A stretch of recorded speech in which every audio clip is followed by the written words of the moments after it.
जाता है जब वो नागपुर देखता है, सुप्रीम कोर्ट की आंखें खराब हो जाती है जब वो कश्मीर की तरफ देखता है। लेकिन सुप्रीम कोर्ट को सारे यहाँ पे बस हमारी ही योजना गलत लगती है क्या? हर बार उखाड़ के फेंको उसको, जो सुरपणखा है वहाँ पे ममता बानो खान, उसको निकाल के फेंको, राष्ट्रपति शासन लागू करो। मैं काहे को विरोध करूंगी? मैं तो पागल इनकी तरह जाइल थोड़ी पंचर लगाती हूँ कि मैं जो विरोध करूँ। मैं क्यों करूंगी सर विरोध को? सर इनके पंचर लगा लगा के दिमाग में पंचर लग गया। मैं आपको सच्चाई बताऊं, ये पागल है। इनको अगर मेरे से पूछो ओवैसी असदुद्दीन बकरे ने इनको कौन सी जमीन दी? ये जो बस थोड़े बड़े बड़े पद पे जो मौलवी बैठे हैं वो, और असदुद्दीन ओवैसी जैसे बकरे वो खा रहे हैं वक्फ की प्रॉपर्टी को। योगी बाबा के यहाँ पे बच्चियों के रेप नहीं होते हैं। योगी बाबा के यहाँ पे औरतों को घर में से निकाला नहीं जाता है कि तू तेरी इज्जत दे तो तेरे आदमी को छोड़ूंगा। योगी बाबा के राज में आज ये नहीं हो रहा है। योगी बाबा के राज में अगर कोई दंगाई पत्थर फेंकता है ना पुलिस वालों पे, तो फिर वो उस जगह की खुदाई भी वो पत्थरबाजी करते हैं, उनको ट्रीटमेंट भी मिलता है और वो जेल के अंदर भी जाते हैं। मैं कहता हूँ ठीक है, भाजपा वालों ने किया, वो टोपी वाले जितने थे ना सारे भाजपा वाले थे ना, इनके अकॉर्डिंगली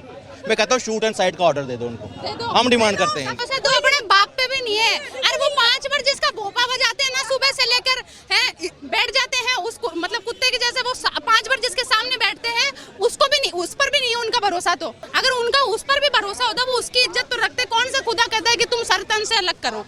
कोई कहता है क्या? आपको लगता है क्या कि कोई भगवान कहेगा? मैं तो नहीं मानती इस बात को। अभी 10 साल हो गए रिद्धि जी मोदी सरकार को। मोदी को आप क्यों चुनकर लेके आए?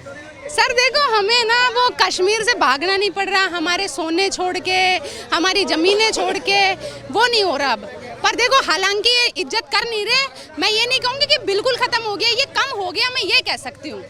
क्योंकि कश्मीर से सर देखो, रात की रात इतने लोग भागे थे, इतने औरतों के बलात्कार हुए थे, इतनी औरतों के बलात्कार हुए थे, इतने लोग मर गए थे, उनके जमीन जायदाद सब कुछ वहीं पर रह गए, उनकी तो जिंदगी भर की पूंजी वहीं पर रह गई ना आज इसलिए मोदी जी को हम बार बार चुनते हैं। बस ये हमारा रीजन। जम्मू कश्मीर को आप अपना हिस्सा मानते हैं? हाँ। बंगाल को अपना हिस्सा नहीं मानते हैं? मानते हैं सर, बंगाल को हिस्सा। हालात क्या है वहाँ पर? बर्बाद है।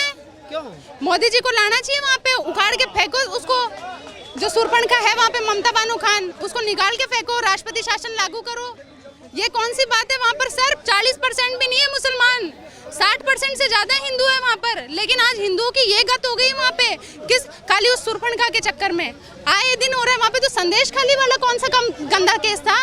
आज मुर्शिदाबादी क्यों संदेश खाली, मुर्शिदाबाद ऐसे कई है ममता बानो के राज में। तो आए दिन जो इसकी है टीएमसी के आए दिन नेता जो लोग हैं वो आए दिन हिंदुओं के घर में कोई उनकी जवान बेटी दिखती है उभरती हुई, उसको लेकर आ जाते हैं, औरत को लेकर आ जाते हैं, आदमियों को बोलते हैं या तो तुम छोड़कर जाना नहीं तो हम इसको लेकर जाएंगे, और अगर तुम बीच में आए तो तुम मार देंगे। ये कौन सी बात है सर? इसलिए अभी बंगाल के अंदर जल्द से जल्द राष्ट्रपति शासन लगाने की जरूरत है। लोकतंत्र की हत्या नहीं होगी? जो नहीं, अगर राष्ट्रपति शासन आप लगाते हैं तो क्या वो लोकतंत्र की हत्या नहीं है? कि जिस लोकतांत्रिक तरीके से वहाँ की जनता ने ममता को सीएम बनाया, वहाँ की गद्दी पर बैठाया, उसको आप हटती? तो सर भाईचारे का भ्रम यही तो होता है। वो झाड़ू फेर देती है हर बार, वो ममता बानो खान हर बार झाड़ू फेरती है वो हिंदुओं के अरमानों पर। जनता बनाया ना, तो जनता बनाया है तो जनता का हक है। आज जनता का हक है। कौन से लोकतंत्र की हत्या? सर लोकतंत्र की हत्या तो हो ही रही है लेकिन वो इतने लोग मर रहे हैं, उनका क्या होगा? आए दिन लोग मर रहे हैं वहाँ पे। ये तो खबरों में है ये इतने लोग तो कि आज 30 लोग मर गए, लेकिन मरते तो इससे डबल ही है ना। ये तो आप भी जानते हो, तो मैं भी जानती हूँ। एक्शन क्या लिया अभी तक मोदी सरकार ने? कोई एक्शन नहीं लिया। तो वही है ना, राम का बंदा बनने के यही तो होते हैं। सबका साथ सबका विकास लेके डूबता है आदमी को। देखो सर, जो दंगा करे, जो बाटे फेंके पुलिस वालों के ऊपर, संभल में पत्थर फेंकते दिखाए गए, नागपुर में ये पत्थर फेंकते दिखाए गए अपने बाप उस औरंगजेब के चक्कर में। वो जो 1 नंबर का लुटेरा मक्कार था जो सड़ के मरा था, वो उनका बाप था। उसके चक्कर में इन्होंने नागपुर में भी ये हमले किए। जिसका दंगा करने से थोड़ा सा भी रिकॉर्ड मैच हो, उसके पूरे के पूरे वोटिंग अधिकार जब्त कर लो, आधार कार्ड जब्त कर लो उसका। यही उनका सोल्यूशन है। यही सोल्यूशन है। और योगी बाबा सोल्यूशन नहीं है? योगी बाबा तो सर वो तो बेटर सोल्यूशन है ना, वो सॉल्यूशन थोड़ी है। वो तो मतलब एकदम इंतजाम ही कर दिया आपने। यूपी सर 1 नंबर की दहशतगर्द जगह थी एक टाइम पे, ये बात अपन को पता है। लेकिन बाबा आए तब से। आज योगी बाबा पे कोई अब भी बोल दो सर, 3 घंटे बाद न्यूज आएगी, लो ट्रीटमेंट मिल गया। एक वो वाशिद नाम का आदमी था, उन्होंने उन पे बोला, योगी बाबा पे बोला कि वो ये कर दूंगा, वो कर दूंगा, वो ऐसे है, उसके सिर पे बाल नहीं है। थोड़ी देर बाद पता चला कि 3 घंटे बाद तो वाशिद मियां एक टांग पे मिल रहे हैं, लो लड़खड़ाते इधर से 4 आदमी लेकर चल रहे हैं। ये ट्रीटमेंट जब से मिल जाएगा ना सर, देश बिल्कुल सुधर जाएगा। अगर योगी सरकार बंगाल में हो तो क्या होगा? ममता बानो खान उखाड़ के फेंकेगी और रोहिंग्यों के पास फेंका जाए उसको। फिर मैं तो ये कहती हूँ उधर की तरफ फेंके, बांग्लादेश फेंके उसको। लेकिन उसी योगी को ममता बनर्जी उन्हीं के लिए कह रही योगी नहीं है, वो भोगी है। अच्छा, तो सर जो खुद कन्वर्टेड है वो किस पे कमेंट कर सकती है? ममता बनर्जी कहती है जो अल्लाह के बंदे होंगे वो तो बचेंगे और ये जो सब काफिर है जो उसको नहीं मानेगा वो नहीं बचेगा। तो उस कन्वर्टेड की आप क्या बात करते हो? उस कन्वर्टेड की आप किस बिहाफ पे बात करते हो? जो अपने धर्म का नहीं हुआ वो किसके बाप का होगा? और योगी बाबा से कंपैरिजन करना ही नहीं चाहिए, गलत है। योगी बाबा सीधे ट्रीटमेंट देते हैं। योगी बाबा के यहाँ पे बोल नहीं सकता है, योगी बाबा के यहाँ पे बच्चियों के रेप नहीं होते हैं, योगी बाबा के यहाँ पे औरतों को घर में से निकाला नहीं जाता है कि तू तेरी इज्जत दे तो तेरे आदमी को छोड़ूंगा। योगी बाबा के राज में आज ये नहीं हो रहा है। योगी बाबा के राज में अगर कोई दंगाई पत्थर फेंकता है ना पुलिस वालों पे, तो फिर वो उस जगह की खुदाई भी वो पत्थरबाजी करते हैं, उनको ट्रीटमेंट भी मिलता है और वो जेल के अंदर भी जाते हैं। उनको सारी सरकारी सुविधाएं उनकी खत्म होती है और उनके घर पे बुलडोजर भी चलता है। योगी बाबा का ट्रीटमेंट तो ये है। बंगाल हिंसा के पीछे आप किसकी साजिश मानते हैं? Mamata Bano Khan, she is the only one जिसने ये सब कराया है। वो तो खुद कह रही है इसमें भाजपा और बीएसएफ का शामिल है, उसकी मिली भगत है। खुद का क्या हुआ, किसी और पे तो थामेगी ही ना वो। उसको भाई अपना आरोप तो किसी और पे थोपना ही है। तो योगी बाबा और मोदी बाबा बैठे हुए हैं। नहीं कहता चोर कभी खुद को चोर नहीं कहता। ये बात तो सबको पता है कि ममता बानो खान करा रही है। आज बीजेपी कौन सी पावर में है बंगाल के अंदर? आरएसएस थोड़ी है पावर में बंगाल के अंदर। आरएसएस को एक बार दे दो पावर, तब देखो माँ, तब आई भाई पता है ना। और कहाँ है? अरे मोदी कौन है? मोदी कौन है? अगर बड़ी पावर कौन सी चाहिए? अगर बंगाल में आरएसएस पावर होती ना तो ये घटना हिंदुओं के साथ हो ही नहीं रही होती। क्यों दिल्ली में नहीं हो रही है? आज ही क्या देखिए, सीलमपुर में देखिए, जाफराबाद में देखिए। अब एक्शन भी तो देखिएगा, अब एक्शन भी देखिएगा। नहीं सर, मैं आपसे एक ही बात कहूंगा। मैं कहता हूँ ठीक है भाजपा वालों ने किया, वो टोपी वाले जितने थे ना सारे भाजपा वाले थे ना, इनके अकॉर्डिंगली मैं कहता हूँ शूट एंड साइड का ऑर्डर दे दो उनको। हम डिमांड करते हैं उनको जहाँ जो वीडियोग्राफी में दिख रहा है ना आपको पत्थर मारते हुए, अराजकता फैलाते हुए, उसका शूट एंड साउटर हमें आज लाशें चाहिए उनकी। हम डिमांड करते हैं। मैं इनके बात से सहमत हूँ। अब देख के दिखाए ममता बानो, दे के दिखाओ भाई एक बार शूट एंड ऑर्डर। कैसे दे देगी वो? है कौन से ऑर्डर देगी? ऊपर वो अभी वो भोपू बसता है 5-6 बार, वो नाराज हो जाएगा वहाँ पे। कैसे देगी वो? ऑर्डर दे ही नहीं सकती वो। अभी तक जब तक वो अगर शूट एंड साइडर का ऑर्डर होगा लाशें आएंगी। अभी वो भाजपा के हैं, बाद में पता क्या बन जाएंगे? बाद में ममता बनर्जी के जमाई बन जाएंगे। तो साहब ममता वो यही तो अब देखिए वो जमाई बन जाएंगे। और आप कह रहे नहीं, एक मिनट, इसमें आप दोष दे रहे हो, एक मिनट, इसमें दोष हिंदू पलायन का दोष आप दे रहे हो ना कई जगह। मैं कहता हूँ इसका सबसे बड़ा जिम्मेदार पश्चिम बंगाल में खुद हिंदू है।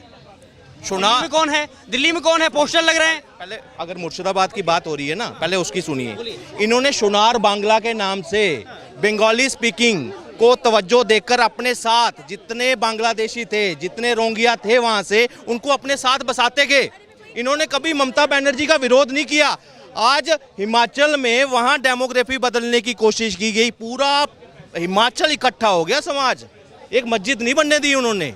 यहाँ से मैं उनको सलाम करता हूँ। और वो जो लोग हैं वहाँ पे जो सोनार बांग्ला एक साथ बांग्ला भाषा के तहत उनको अपने घर के बाहर उन्होंने अपने ना मतलब मर्डरर बसा दिए।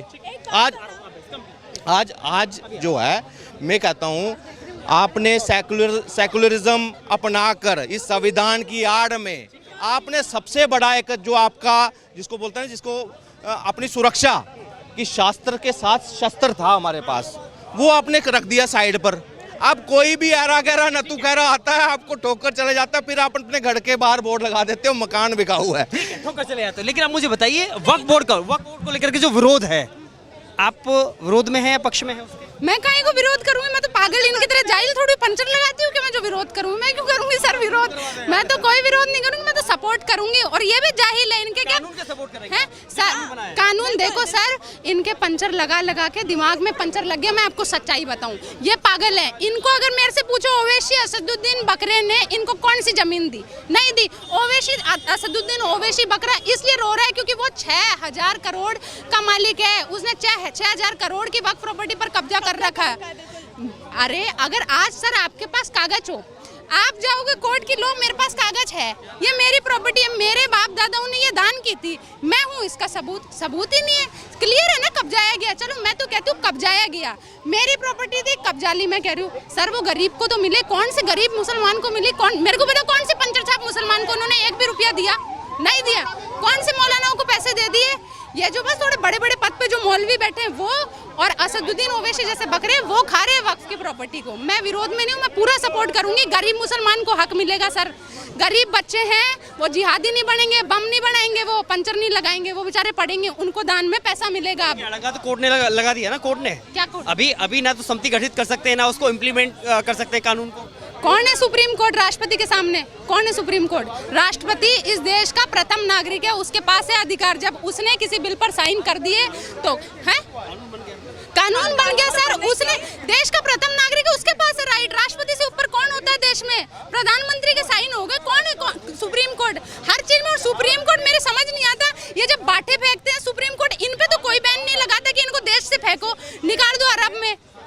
कब बोलेगा सुप्रीम कोर्ट? ये सुप्रीम कोर्ट की आंखें बंगाल के अंदर क्यों नहीं पहुंच रही? मोतियाबिंद हो जाता है सुप्रीम कोर्ट की आंखों में, मोतियाबिंद हो जाता है जब वो नागपुर देखता है। सुप्रीम कोर्ट की आंखें खराब हो जाती है जब वो कश्मीर की तरफ देखता है। लेकिन सुप्रीम कोर्ट को सारे यहाँ पे बस हमारी ही योजना गलत लगती है क्या हर बार?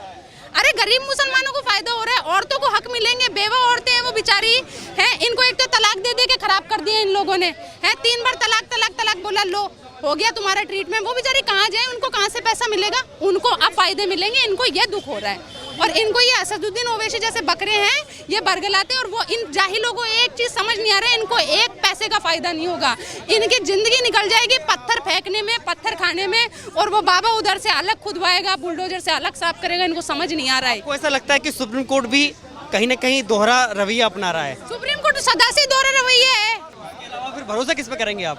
राष्ट्रपति पे करोगे आप, सुप्रीम कोर्ट पे करोगे सर? राष्ट्रपति ने जिस बिल पे, ये भरोसा तो उनका नहीं है ना, उनका संसद पे भरोसा नहीं है, तभी तो विरोध कर रहे हैं ना। उनका कोर्ट पर है। किसी पे नहीं है उनका भरोसा, तो किसी पे नहीं हो सकता। भरोसा तो अपने बाप पे भी नहीं है। अरे वो 5 बार जिसका भोपा बजाते हैं ना सुबह से लेकर, हैं बैठ जाते हैं उसको, मतलब कुत्ते के जैसे वो 5 बार जिसके सामने बैठते हैं, उसको भी नहीं, उस पर भी नहीं है उनका भरोसा। तो उनकी क्या बात करते हो आप? उनका किसी पर भरोसा नहीं है सर। अगर उनका उस पर भी भरोसा होता, वो उसकी इज्जत तो रखते। कौन सा खुदा कहता है कि तुम सर तन से अलग करो? कोई कहता है क्या? आपको लगता है क्या कि कोई भगवान कहेगा? मैं तो नहीं मानती इस बात को। 5 बार जो जिसके लिए वो बजाते हैं, जिसके लिए मेहनत कर रहे हैं, वो अपने बीवी के नहीं हुए, बच्चे के नहीं हुए, माँ बहनों के नहीं होते, बाप दादा के नहीं होते, वो किसके होंगे? वो तो किसी पे भरोसा नहीं करेंगे। उनके भरोसे से क्या होता है? उनका भरोसा तो इसमें है कि हिंदुओं को घेरो और गर्दनें अलग करो। उनका तो भरोसा इसमें है। सुप्रीम कोर्ट उनका इसमें साथ देता रहो। एक बात बताओ आप कि आपने बताया कि बंगाल में जो हो रहा है उसमें ममता बनर्जी ने बीजेपी पे आरोप लगाया, राइट? एक बात बताओ, हाँ बीएसपी भी लगाया है। तो एक बात बताओ ममता बनर्जी से आप ये पूछना कि कहाँ तो आप कह रहे थे कि वो सनातन के लिए काम करते हैं, और कहाँ ये टोपी वाले के साथ कैसे मिल गए? भाई तुम कुछ सोच समझ के बोला करो, ठीक है? मतलब कुछ भी उठा के कहीं भी वो लोग पलट देते हैं। हाँ ममता बनर्जी बोलना बंद करो। ममता बानो खान है एक्चुअली उनका नाम, बिल्कुल चंडाली। चंडाल। देखो टीएमसी उसकी पार्टी का नाम है, ठीक है? अब टीएमसी की फुल फॉर्म आपके यूआर लगा देंगे, क्या है टीएमसी की फुल फॉर्म? अब मैं उसको क्या गाली दूं जब उसकी पार्टी पूरी गाली है टीएमसी? ये कौन है? जब उसकी पार्टी पूरी गाली है, आप एक बात हो तो उसको क्या बोलेंगे हम? वो कहती है भैया काफिरों का साथ दोगे अल्लाह माफ नहीं करेगा, ठीक है? मैं कहता हूँ टीएमसी, मैं आपको बहुत बहुत नमन करता हूँ टीएमसी, ममता खान जी। आपकी पार्टी का नाम ले रहा हूँ मैं कोई वो नहीं कर रहा हूँ, मैं आपकी पार्टी का नाम ले रहा हूँ। तो टीएमसी जी मैं आपको बहुत बहुत शुक्रिया कर रहा हूँ। कोई बात नहीं, जो हो रहा है देखो, हमारे सनातन में क्या होता है कि जो हो रहा है अच्छे के लिए हो रहा है, जो ठाकुर जी कर रहे हैं अच्छे के लिए कर रहे हैं, ठीक है? हिंदू प्लान कर रहा है तो हिंदू तो सदा से यही करता है, हमेशा डरा है और करा क्या? वो अपने डर के मारे भागे जा रहे हैं, वो लोग अपनी जमीनें छोड़ के भाग रहे हैं। ये देखो क्या कर रही है, पहले इसको सुनो। जो मर्जी हो हम करेंगे। ये अल्लाह का वास्ता दे रही है जो लड़ता है, ठीक है ना? अल्लाह का वास्ता तो देखो वो देती है, वो तो देती है। क्योंकि रक्षा कौन करेगा फिर? ऐसे ही भागते रहेंगे हिंदू तो जम्मू कश्मीर से भागे। सर एक सेकंड, आज आप पाकिस्तानी हिंदुओं को देखो,